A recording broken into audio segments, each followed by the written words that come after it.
प्रधानमंत्री ने मन की बात कार्यक्रम में साझा किए विचार। देश और समाज के नवनिर्माण के लिए लोगों को किया प्रेरित। प्रधानमंत्री का आज से 3 राज्यों का दौरा।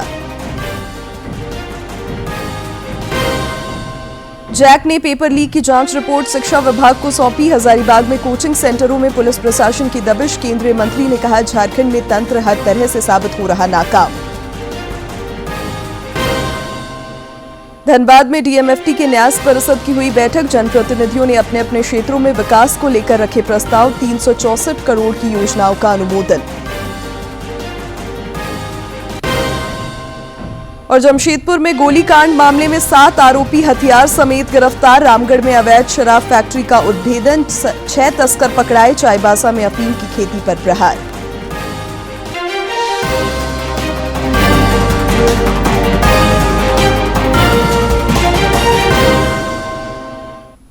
नमस्कार, प्रादेशिक समाचार में आपका स्वागत है। मैं हूं शिवानी कुमारी और अब समाचार विस्तार से।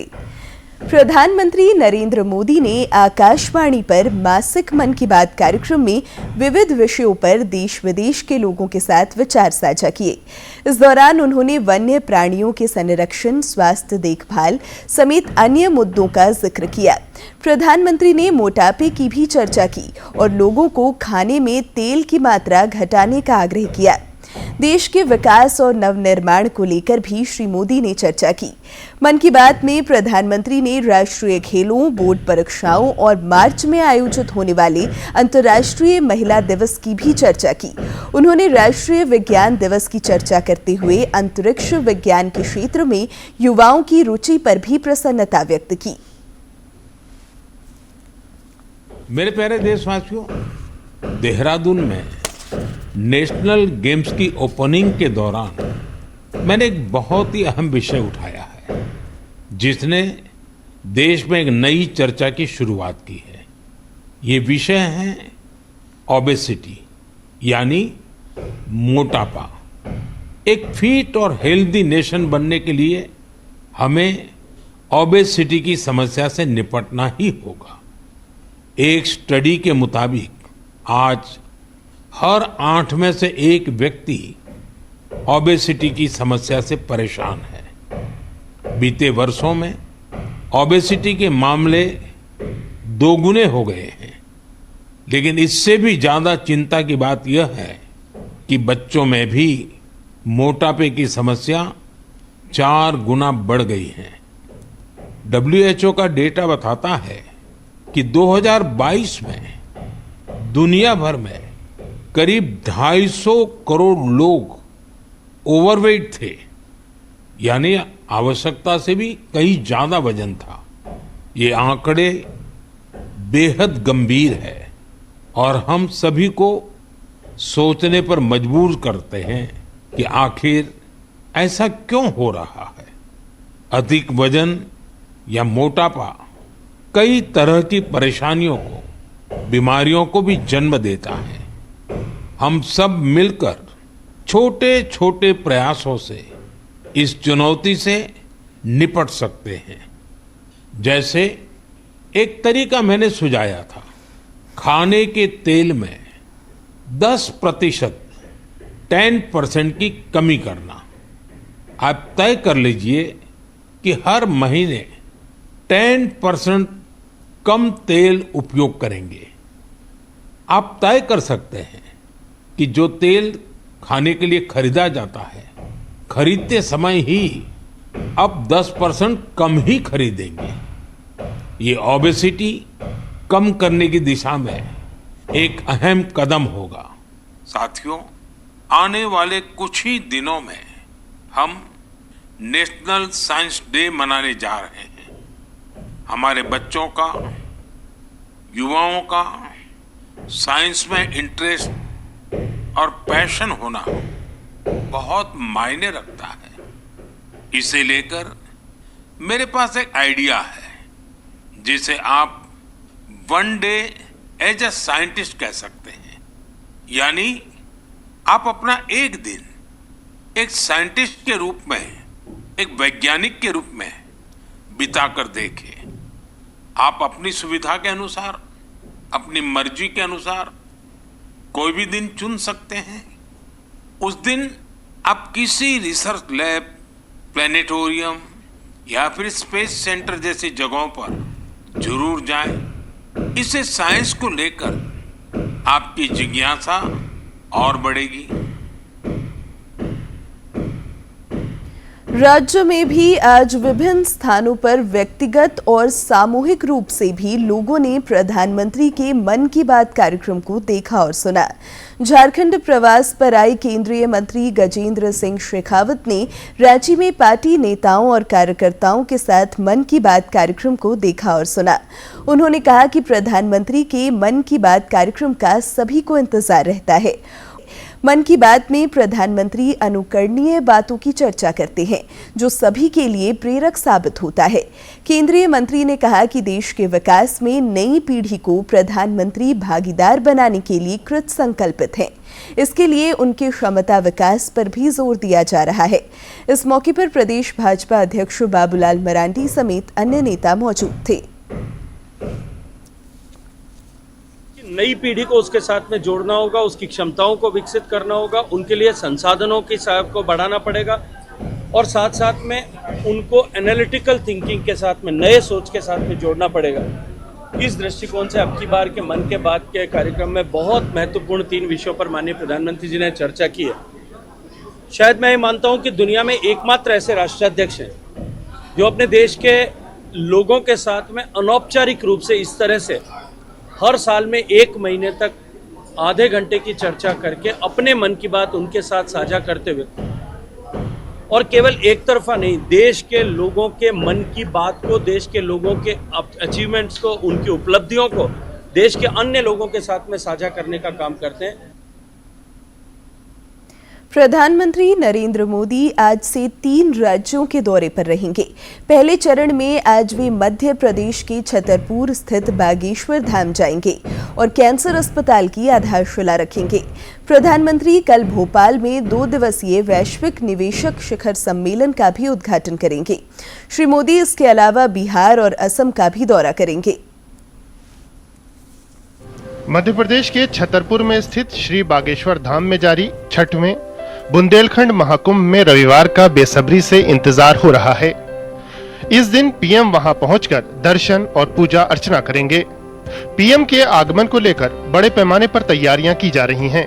पीएम के संबोधन के लिए विशाल सभा स्थल तैयार किया गया है, जिसमें 80,000 से रविवार 23 फरवरी का दिन बुंदेलखंड के लिए बड़ी स्वास्थ्य पहल का उपहार साथ ला रहा है। प्रधानमंत्री नरेंद्र मोदी मध्य प्रदेश के छतरपुर में स्थित श्री बागेश्वर धाम में कैंसर अस्पताल एवं अनुसंधान केंद्र की आधारशिला रखेंगे। 100 बिस्तरों वाला ये अत्याधुनिक अस्पताल मध्य प्रदेश और उत्तर प्रदेश के कई जिलों के लोगों के लिए बेहद लाभकारी होगा। अभी तक अस्पतालों में मंदिर थे, अब मंदिरों में अस्पताल होने चाहिए और बागेश्वर बालाजी के मठ से एक नूतन नवाचार हो रहा और पूरे विश्व के सबसे लोकप्रिय नेता यशस्वी माननीय प्रधानमंत्री जी 23 फरवरी को बालाजी का पूजन करके, दर्शन करके और शिलान्यास करेंगे तो निश्चित रूप से पूरे विश्व में एक नवाचार परंपरा का प्रारंभ होगा, एक नव युग का प्रारंभ होगा। अब बागेश्वर धाम से भोजन भी मिलेगा, जीवन भी मिलेगा और भजन भी मिलेगा। निजी अस्पतालों में कैंसर के उपचार का भारी खर्च वहन करने में असमर्थ क्षेत्र के लोगों के लिए इस अस्पताल का शिलान्यास किसी वरदान से कम। झारखंड विधानसभा का बजट सत्र कल से शुरू हो रहा है, जो 27 मार्च तक चलेगा। वित्त मंत्री राधाकृष्ण किशोर 3 मार्च को राज्य का वार्षिक बजट पेश करेंगे। इधर विधानसभा के बजट सत्र को लेकर सत्ता पक्ष और विपक्ष रणनीति बनाने में जुटे हैं। इस सिलसिले में बैठकों का दौर भी जारी है। ठीक इसी समय रांची परिसदन में कांग्रेस विधायक दल की बैठक चल रही है। वहीं शाम 4 बजे से इंडी गठबंधन की भी बैठक होगी, जिसमें मुख्यमंत्री हेमंत सोरेन भी शामिल होंगे। इधर भाजपा विधायकों की प्रदेश कार्यालय में शाम 7 बजे से बैठक होगी।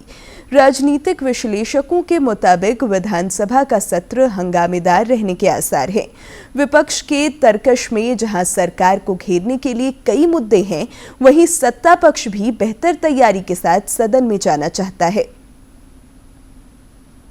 तेलंगाना के श्री शैलम सुरंग नहर परियोजना के एक निर्माणाधीन खंड की छत का एक हिस्सा गिर जाने से कई लोग इसके अंदर फंस गए हैं। इनमें 4 मजदूर झारखंड के गुमला जिले के बताए जा रहे हैं। जानकारी के मुताबिक सुरंग में पानी का रिसाव धीरे धीरे शुरू हुआ और बाद में यह बढ़ गया। कुछ मजदूर तो निकलने में कामयाब हो गए, लेकिन सुरंग में बोरिंग करने की मशीन के आगे काम कर रहे लोग वहीं फंस गए। घटना के बाद राहत और बचाव कार्य जारी है। प्रधानमंत्री नरेंद्र मोदी ने तेलंगाना के मुख्यमंत्री रेवंत रेड्डी से बातचीत कर हर संभव मदद का आश्वासन दिया है। इधर मुख्यमंत्री हेमंत सोरेन ने भी तेलंगाना के मुख्यमंत्री से श्रमिकों की सुरक्षित बाहर निकालने का आग्रह किया है। उन्होंने श्रमिकों के सुरक्षित वापसी की कामना की है। झारखंड अधिविद्य परिषद जैक ने मैट्रिक पेपर लीक मामले की अपनी जांच रिपोर्ट स्कूली शिक्षा एवं साक्षरता विभाग को भेज दी है। इसमें प्रश्न पत्र लीक होने और उसके बाद की कार्रवाई की भी जानकारी विभाग को दी गई है। सूत्रों से मिली जानकारी के मुताबिक शिक्षा विभाग एसआईटी गठित कर या सीआईडी से इसकी जांच करने की तैयारी कर रहा है। जैक बोर्ड की मैट्रिक के प्रश्न पत्र लीक मामले को लेकर पूरे राज्य में प्रशासन अलर्ट मोड में है और विभिन्न कोचिंग सेंटरों पर विशेष रूप से नजर रखी जा रही है। हजारीबाग में पुलिस प्रशासन द्वारा विभिन्न कोचिंग सेंटरों का औचक निरीक्षण किया गया और विद्यार्थियों से भी जानकारी ली गई। जिले के कोर्रा, मटवारी और बाबूगांव कोचिंग सेंटर छात्रों का हब माना जाता है। यहाँ 30,000 से अधिक छात्र शिक्षा प्राप्त कर रहे हैं। यही नहीं, यहाँ सैकड़ों कोचिंग सेंटर भी संचालित हैं। इसे देखते हुए जिला प्रशासन ने विशेष अभियान चलाया ताकि प्रश्न पत्र लीक मामले की तह तक पहुंचा जा सके और यह पता लगाया जा सके कि इसके तार हजारीबाग से तो नहीं जुड़े।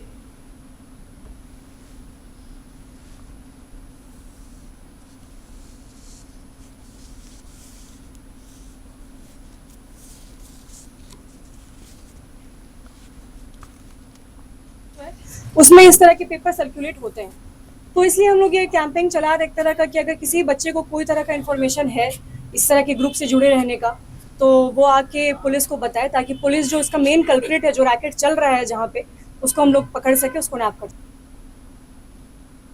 केंद्रीय मंत्री अन्नपूर्णा देवी ने जैक मैट्रिक प्रश्न पत्र लीक मामले पर प्रतिक्रिया व्यक्त करते हुए कहा कि झारखंड में प्रश्न पत्र लीक होने की घटना कोई नई बात नहीं है। यहां एक के बाद एक कई प्रतियोगी परीक्षाओं के प्रश्न पत्र लीक हुए हैं। केंद्रीय मंत्री ने कहा कि झारखंड में तंत्र हर तरह से नाकाम साबित हो रहा है।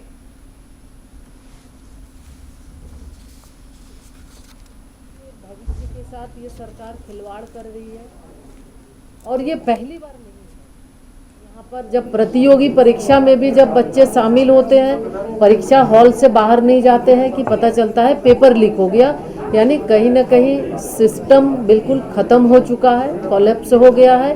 और जो इस कार्य में लगे हैं, संलिप्त लोग हैं, उनको सरकार का कोई भय नहीं है, सरकार के द्वारा कार्रवाई नहीं की जाती है, या यूं कहें कि सरकार के लोगों के द्वारा ही शायद संरक्षण मिलता है।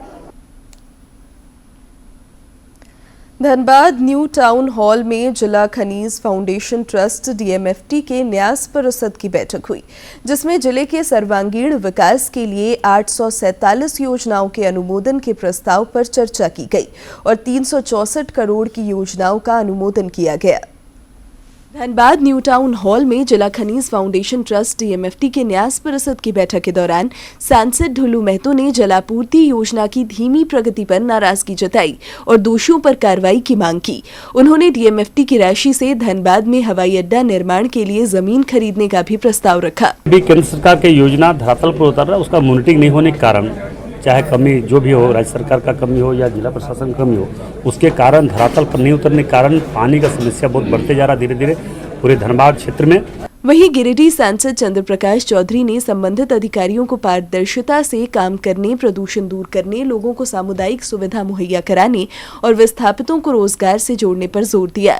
उन्होंने कहा कि जनप्रतिनिधियों को स्वीकृत, पूर्ण और लंबित योजना की सूची उपलब्ध करानी चाहिए। साथ ही कार्य में विलंब होने पर संवेदक पर जवाबदेही तय होनी चाहिए। मैंने पहले ही कहा कि जो फॉर्मेलिटीज हैं, जो वहाँ के विस्थापित हैं, उनकी समस्याओं को बीसीसीएल कंपनी सुने, जिला प्रशासन सुने और लोगों पर सामंजस्य बनाकर, क्योंकि कोई भी प्रोजेक्ट आता है तो वहाँ के कितने लोग विस्थापित हुए, कितने लोगों को रोजगार देना है, कितने लोगों को मुआवजा देना, जो सारी प्रक्रिया है, फॉरेस्ट क्लियरेंस है, एनवायरनमेंट क्लियरेंस है, जो सारी प्रक्रिया हैं पूरी करें।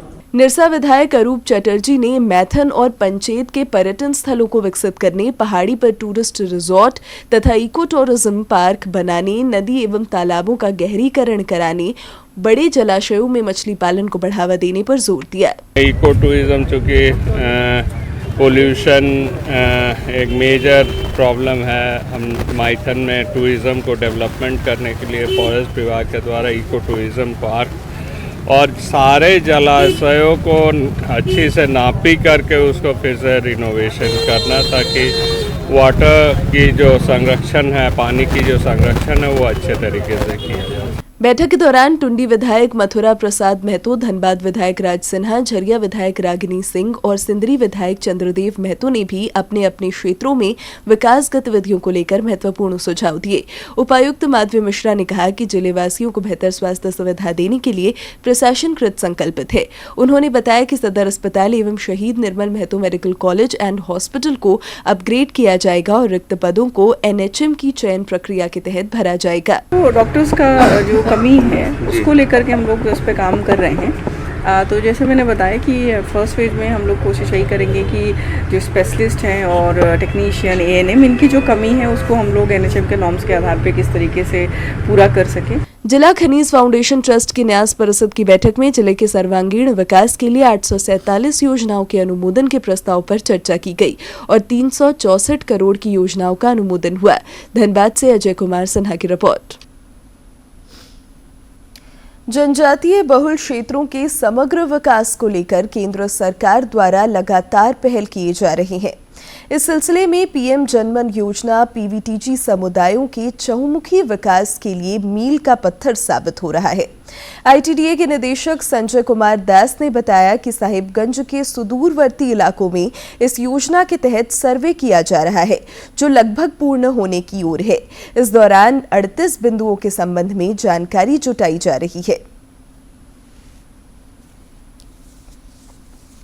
38 कॉलम है, 38 कॉलम का हम लोग सर्वे कर रहे हैं और सर्वे आने के उपरांत ही हम लोग एक डेटाबेस तैयार करने जा रहे हैं कि कितने ऐसे हमारे PTG परिवार हैं जिसको अब तक हम लोग बिरसा आवास से आच्छादित नहीं कर पाए हैं, ऐसे कितने हैं जो पेंशन से हम लोग नहीं जोड़ पाए हैं, ऐसे कितने हैं वो हमारे राशन कार्ड से जोड़ नहीं पाए हैं। और वो डेटा जब आ जाने के बाद जिससे संबंधित जितना है, जैसे राशन कार्ड से संबंधित हो तो यहाँ से हम डिस्ट्रिक्ट सप्लाई ऑफिसर को राशन कार्ड बनाने के लिए उतने लोगों को रेफर करेंगे। पेंशन से अगर कोई वंचित हो जाते हैं तो सामाजिक सुरक्षा में हम पेंशन के लिए करेंगे। अगर हमारे बच्चे आंगनबाड़ी से अगर छूटे होंगे या छूट रहे हैं तो हम लोग फिर सामाजिक DSW मैडम को भी हम लोग केंद्रीय महिला एवं बाल विकास मंत्री अन्नपूर्णा देवी ने महिलाओं और बालिकाओं के सशक्तिकरण पर जोर दिया है। रांची में बेटी बचाओ बेटी पढ़ाओ योजना की प्रगति की चर्चा करते हुए उन्होंने कहा कि वर्ष 2047 तक विकसित राष्ट्र का लक्ष्य साकार करने में यह महत्वपूर्ण कड़ी साबित हो रही है।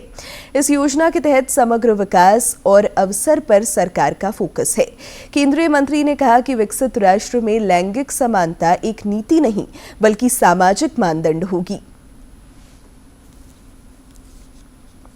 महिला सशक्तिकरण को आगे बढ़ाने के लिए 5 लाख महिला SC और ST वर्ग की महिलाओं को जो फर्स्ट टाइम एंटरप्रेन्योर हैं उनके लिए 2 करोड़ तक का टर्म लोन की व्यवस्था की गई है। इसके साथ महिलाओं को की सशक्तिकरण की दिशा में लगातार लखपति दीदी की बात करें, ड्रोन दीदी की बात करें और महिला कार्यबल में, श्रम बल में महिलाओं की भागीदारी के लिए भी देखें तो उनके लिए हॉस्टल की व्यवस्था ताकि हमारी महिलाएं काम कर सकें। इधर गिरिडीह में बेटी बचाओ बेटी पढ़ाओ अभियान का बेहतर असर दिख रहा है और इससे बेटियों को आगे बढ़ने और पढ़ने में मदद मिल रही है। इस योजना के 10 वर्ष पूरे होने पर जिले में बाइक रैली भी निकाली गई। इस अवसर पर जिले के उपायुक्त नमन प्रियेश लकड़ा ने कहा कि सरकार महिलाओं के उत्थान को लेकर कई योजनाएं चला रही है ताकि आधी आबादी सशक्त हो सके। उन्होंने कहा कि बेटी बचाओ बेटी पढ़ाओ योजना की बूते जिले में लिंगानुपात में भी सुधार हुआ है। बेटी बचाओ बेटी पढ़ाओ अभियान के तहत में हम लोग बेटियों को कैसे हम लोग उनका सशक्तिकरण कर सकते हैं और कैसे हम लोग विभिन्न योजना के माध्यम से उनको एम्पावर कर रहे हैं कि वो लोग समाज के महत्वपूर्ण अंग बन के हमारे देश के विकास में अपना महत्वपूर्ण योगदान दें। इसके संबंध में विभिन्न गतिविधि पिछले 10 साल से सरकार के द्वारा चलाई जा रही है। दोनों केंद्र सरकार और राज्य सरकार के द्वारा कई ऐसी योजनाएं हैं जिसमें कि बेटियों को और सभी उम्र की बेटियों को और महिलाओं को हम लोग आर्थिक तौर पे सामाजिक तौर पे हम लोग उनको सशक्त बना रहे हैं, मजबूत बना रहे हैं। पलामू के डीआईजी वाईएस रमेश ने गढ़वा पहुंचकर पुलिस अधीक्षक दीपक कुमार पांडे के साथ पुलिस लाइन और पुलिस मुख्यालय का निरीक्षण किया। इस दौरान उन्होंने कामकाज को संतोषजनक पाया और साइबर क्राइम पर नियंत्रण और जागरूकता पर विशेष कार्य करने का निर्देश दिया। पुलिस लाइन में आज परेड का आयोजन किया गया। फिर बाद में हम लोग पुलिस की जितने भी गाड़ियां हैं उसका इंस्पेक्शन किए। उसके बाद जो कोर्ट का इंस्पेक्शन और पुलिस लाइन में जो रिकॉर्ड कीपिंग होता है उसका पूरा इंस्पेक्शन हम लोगों ने किए हैं। और उसके बाद जो है पुलिस ऑफिस का भी हम लोगों ने जो केसेस का रिव्यू किए हैं, SC/ST केसेस का, NDPS केसेस का, वो सभी केसेस का हम लोगों ने रिव्यू किए हैं। गुमला के स्थानीय कार्तिक उरांव महाविद्यालय में नशापान से बचाव के लिए जागरूकता कार्यक्रम का आयोजन किया गया। कार्यक्रम को प्रधान जिला एवं सत्र न्यायाधीश ध्रुव चंद्र मिश्र, उपायुक्त कर्ण सत्यार्थी और पुलिस अधीक्षक शंभू कुमार सिंह समेत कई गणमान्य लोगों ने संबोधित किया।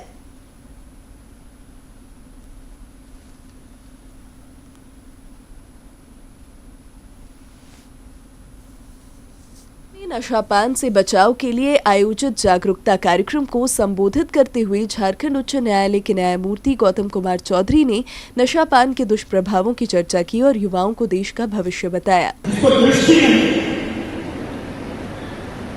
आप रहते हुए भी जो सही और गलत का फैसला नहीं कर सकता है वो सबसे बड़ा दुर्भाग्यपूर्ण स्थिति है। न्यायमूर्ति चौधरी ने कहा कि नशापान का खामियाजा सिर्फ नशापान करने वाले व्यक्ति को ही नहीं बल्कि पूरे परिवार और समाज को इसका भुगतान करना पड़ता है। उन्होंने बताया कि यदि हम मानसिक और शारीरिक रूप से स्वस्थ नहीं रहेंगे तो अच्छे समाज और देश की कल्पना करना बेकार है।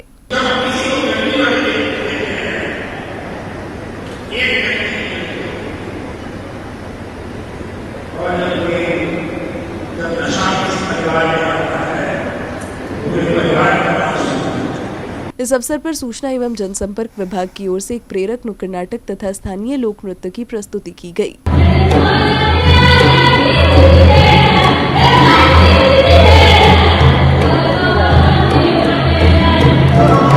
इस जागरूकता कार्यक्रम को प्रधान जिला एवं सत्र न्यायाधीश ध्रुव चंद्र मिश्रा, जिले के उपायुक्त करण सत्यार्थी, पुलिस अधीक्षक शंभू कुमार सिंह समेत अन्य लोगों ने भी संबोधित किया।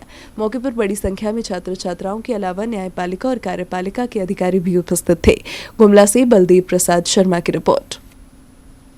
जमशेदपुर के बिष्टुपुर थाना क्षेत्र के धतकीडी इलाके में 19 फरवरी को एक व्यक्ति पर जानलेवा हमला करने मामले में पुलिस ने 7 आरोपियों को गिरफ्तार कर उन्हें जेल भेज दिया है।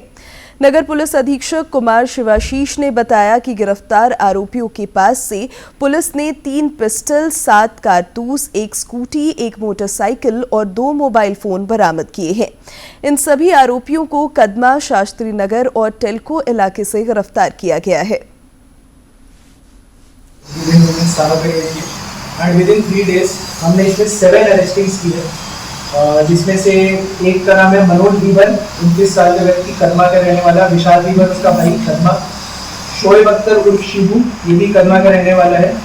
सोमेश जिसको सोनी बोलते हैं ये लोग, ये भी कदमा का रहने वाला है। मोहम्मद आसिफ कदमा का रहने वाला है। परवेज खान कदमा और सोनू झा कैलको का रहने वाला है।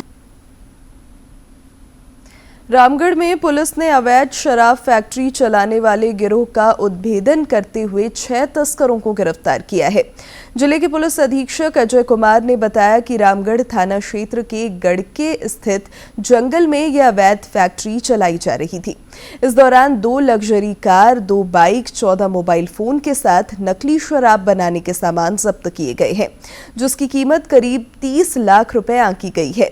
पुलिस अधीक्षक ने बताया कि फैक्ट्री में बनने वाले अवैध शराब को बिहार भेजकर खपाया जाता था।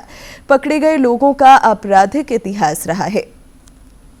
के पास में वहाँ रुपेश महतो के घर है, वहाँ से उसके एस्बेस्टस के घर में बड़े पैमाने पे आज लगभग 125 कार्टून शराब बरामद किया गया है। उसके अलावा उसमें बहुत सारे बड़े बड़े जो आप थैले देख रहे हैं उसमें भी 24-24 के पीस में करके शराब अलग से रखा हुआ है। सिग्नेचर का, ब्लेंडर स्प्राइट का, क्लासिक प्रीमियम का, ब्लैक हाइना का, इस सब के रैपर्स मिले हैं। स्प्रिट का हमें जार मिला है। अलग अलग ब्रांड के शराब का ढक्कन मिला है। उसके अलावा 2000 लगभग खाली बोतलें मिली हैं। इसके अलावा सिंटैक्स जो होता है 500 लीटर का पानी का जो सिंटैक्स मिला है। 2 SUV car, 1 bullet, 1 Apache car, 1 Tata magic और उसके अलावा 14 मोबाइल मिले हैं और साथ ही टोटल 12 लोग की गिरफ्तारी हुई है। पश्चिमी सिंहभूम में अफीम की खेती के खिलाफ अभियान लगातार जारी है। इस क्रम में बंदगांव थाना क्षेत्र अंतर्गत गुईरी गांव में करीब 5 एकड़ में लगी अफीम की फसल को नष्ट किया गया। इधर पुलिस द्वारा चलाए जा रहे जागरूकता अभियान से प्रभावित होकर टोकलो थाना क्षेत्र अंतर्गत हतना-बेड़ा गांव में ग्रामीणों ने खुद से लगभग 2 एकड़ में लगी अफीम की फसल को नष्ट किया। जिले में विशेष अभियान के क्रम में करीब 7 एकड़ में लगे अवैध अफीम की खेती को नष्ट किया गया। आपका पसंदीदा डीडी झारखंड नए तेवर और नए कलेवर के साथ में आपके बीच है, ताकि पल पल की खबरें आप तक पहुंचे। आपका अपना पसंदीदा डीडी झारखंड, गांव से लेकर कस्बों और शहरों तक की है धड़कन। सटीक, विश्वसनीय और तेज खबरों का भी है आईना। राजनीति के मंच से सत्ता के गलियारों तक, खेत से खलिहान और मनोरंजन से इंफोटेनमेंट तक, खेल के मैदान से रंगमंच की खबरों तक, सब कुछ देखिए हमारे प्रादेशिक समाचार में हर रोज। अब अंत में मुख्य समाचार एक बार फिर।